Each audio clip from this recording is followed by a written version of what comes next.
आगामी निवडणुकांना महायुती म्हणूनच सामोरं जायचं, भाजप प्रभारींचे कोर कमिटी सदस्यांना निर्देश। तर बैठकीत विधानसभा निवडणुकीचा रोडमॅप ठरला।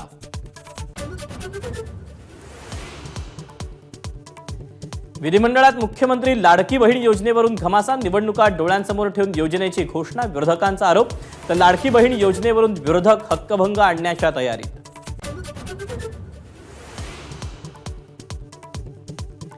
महाविकास आघाडी हाच मुख्यमंत्री पदाचा चेहरा, मुख्यमंत्री पदाच्या चेहऱ्याबाबत शरद पवारांचं स्पष्टीकरण।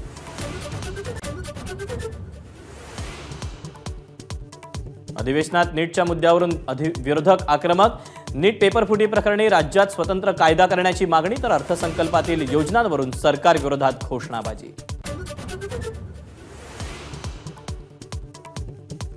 राज्यात मुख्यमंत्री तीर्थदर्शन योजना सुरू करणार, मुख्यमंत्री एकनाथ शिंदेंचा मोठा निर्णय। तर मुख्यमंत्री तीर्थदर्शन योजनेसाठी नियमावली ठरवू, मुख्यमंत्र्यांचं आश्वासन।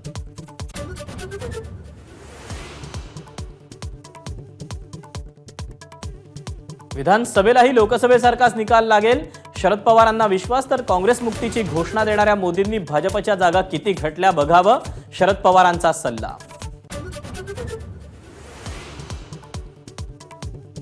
नाशिकमध्ये ठाकरे गटाच्या कार्यालयावर पालिकेचा हातोडा, अतिक्रमण विभागाकडून वसंत गीतेंचं संपर्क कार्यालयावर कारवाई। प्रकरण न्यायप्रविष्ट असताना कारवाई करत असल्याचा गीतेंचा आरोप। अरविंद केजरीवालांना पुन्हा 14 दिवसांची न्यायालयीन कोठडी, कथित मद्य घोटाळ्या प्रकरणी केजरीवाल अटकेत।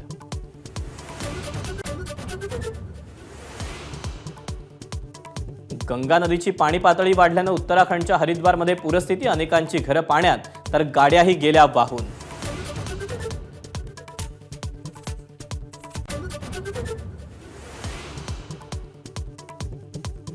संत ज्ञानेश्वर माऊलींच्या पालखीचं पंढरपूरच्या दिशेनं प्रस्थान। तर तुकोबांच्या पालखीचा आकुर्डीतील विठ्ठल मंदिरात पहिला मुक्काम।